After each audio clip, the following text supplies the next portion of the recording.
नमस्कार दोस्तों, इम्प्ले खबर चैनल के एक और नए वीडियो में आप सभी दोस्तों का फिर से एक बार स्वागत है। दोस्तों, न्यूनतम पेंशन 7,500 प्लस डीए समेत 4 सूत्रीय मांगों को लेकर ईपीएस 95 पेंशन धारकों का अनिश्चितकालीन अनशन पिछले 1000 दिनों से यहां पर चालू है और 18 सितंबर को इसके 1000 दिन यहां पर पूरे हुए हैं। 65 लाख ईपीएस 95 पेंशनर्स की न्यूनतम पेंशन 7,500 प्लस डीए समेत 4 सूत्रीय मांगों को लेकर संघर्ष रहित ईपीएस 95 नेशनल एजुटेशन कमेटी के द्वारा बुल्ढाना महाराष्ट्र में 24 दिसंबर 2018 से लगातार चल रहे ईपीएस 95 पेंशनर्स का अब तक का ये सबसे बड़ा आंदोलन अनिश्चितकालीन अनशन जो कि पिछले 1000 दिनों से जारी है। इस आंदोलन में ना जाने अब तक कितने लोगों ने अपना सहयोग दिया है और ईपीएस 95 पेंशन की आस लिए ही इस दुनिया को अलविदा कह दिया है। ईपीएस 95 पेंशनर्स को पेंशन वृद्धि की मांग आज भी वहीं की वहीं रुकी हुई है।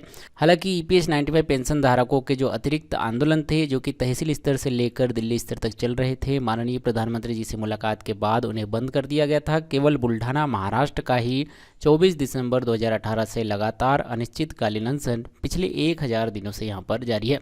इसी बीच माननीय प्रधानमंत्री नरेंद्र मोदी जी से एनएसी समिति का प्रतिनिधिमंडल 2 बार मिल चुका है और माननीय श्रम मंत्री, वित्त मंत्री व संबंधित अधिकारियों को कई बार ज्ञापन सौंपे गए हैं।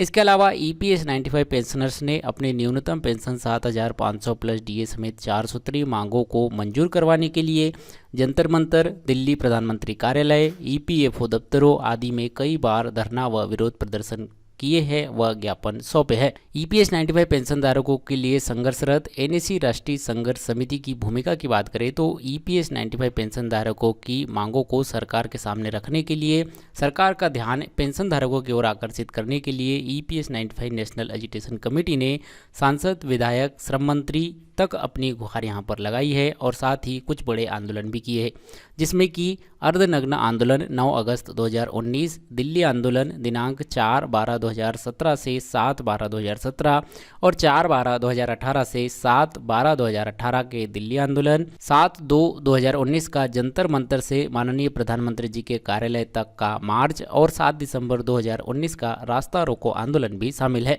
इसके अलावा माननीय श्रम मंत्री, माननीय वित्त मंत्री, माननीय प्रधानमंत्री जी समेत ईपीएफओ कार्यालयों पर भी कई बार ज्ञापन दिए गए व क्षेत्रीय स्तरों पर सांसदों, विधायकों, जिला अधिकारियों को भी कई बार ज्ञापन सौंपे गए हैं। इसके साथ ही माननीय श्रीमती मथुरा के सांसद हेमा मालिनी जी की अगुवाई में दिनांक 4 मार्च 2020 और 5 अगस्त 2021 को माननीय प्रधानमंत्री नरेंद्र मोदी जी से भी मुलाकात की गई है। लेकिन वर्तमान में ईपीएस 95 पेंशन धारकों की स्थिति और उनकी मांगों पर सरकार की ओर से कोई ठोस कदम नहीं उठाया गया है। 60 से 80 वर्ष के पेंशन धारकों के द्वारा अपनी मांगों को लेकर पिछले 7 सालों से दफ्तर चक्कर लगाए जा रहे हैं।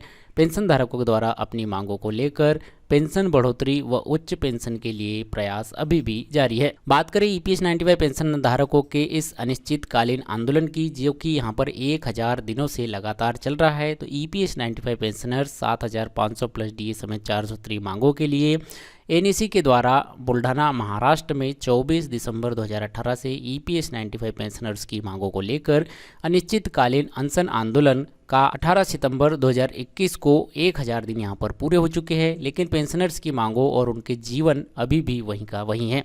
इन 1000 दिनों में आंदोलन में न जाने कितने वृद्ध पेंशन धारकों ने भाग लिया और न जाने कितने पेंशन वृद्धि की आस लिए इस दुनिया से अलविदा चले गए। पिछले 1000 दिनों से नेशनल एजुटेशन कमेटी के द्वारा आंदोलन को सुचारू रूप से चलाया जा रहा है। कोरोना महामारी के कारण जिला कार्यालय बुल्ढाना से बंद कर इस आंदोलन को अपने घरों से ही सुचारू रूप से आगे बढ़ाया गया और अब स्थिति को देखते हुए पुनः जिला अधिकारी कार्यालय के सामने यहाँ पर अनशन किया जा रहा है। सुप्रीम कोर्ट का फैसला भी यहां पर पेंशन धारकों के पक्ष में है। 1 अप्रैल 2019 को ईपीएस 95 पेंशन धारकों के हित में फैसला सुनाते हुए सुप्रीम कोर्ट ने केरला हाईकोर्ट के फैसले को बरकरार रखकर सुप्रीम कोर्ट ने ईपीएस 95 पेंशन धारकों को उनकी अंतिम सैलरी के हिसाब से पेंशन देने का आदेश यहां पर दिया था।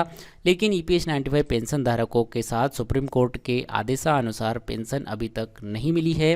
आपको बता दें कि लंबे समय से चल रहे ईपीएस 95 पेंशन धारक, कर्मचारी, कर्मचारियों की पेंशन बढ़ोतरी और हायर पेंशन का संबंधित सुप्रीम कोर्ट के फैसले पर EPFO employ provident fund organisation की ओर से एक पुनः विचार याचिका दायर है। इसी के कारण यह मामला अभी तक अटका हुआ है और इस पर अगली सुनवाई संभवतः 25 अक्टूबर 2021 को होने वाली है। बात करें ईपीएस 95 पेंशन धारकों के पक्ष की तो माननीय प्रकाश जावड़ेकर जी ने सन 2014 में 15/1/2014 को चुनावी प्रसार में ईपीएस 95 पेंशन धारकों से वादा किया था और उनकी न्यूनतम पेंशन 1000 से बढ़ाकर 3000 रुपये करने का यहाँ पर आश्वासन दिया था। इसी के साथ ही कई बार यहाँ पर भूतपूर्व श्रम मंत्री संतोष कुमार गंगवार जी की भी ओर से आश्वासन मिल चुके हैं और माननीय प्रधानमंत्री नरेंद्र मोदी जी की भी ओर से 2 बार यानी कि 4 मार्च 2020 और 5 अगस्त 2021 को यहाँ पर पेंशन धारकों को आश्वासन दिए गए हैं, लेकिन अभी तक पेंशन धारकों के खाते में बढ़ी हुई पेंशन या पेंशन वृद्धि को लेकर कोई ठोस निर्णय नहीं लिया गया है। ईपीएस 95 पेंशन धारकों की जो प्रमुख डिमांड है उसकी बात करें तो ईपीएफओ का पत्र जो दिनांक 31/5/2017 को जारी किया गया था उसे रद्द कर माननीय सुप्रीम कोर्ट के आदेशानुसार पेंशन दी जाए।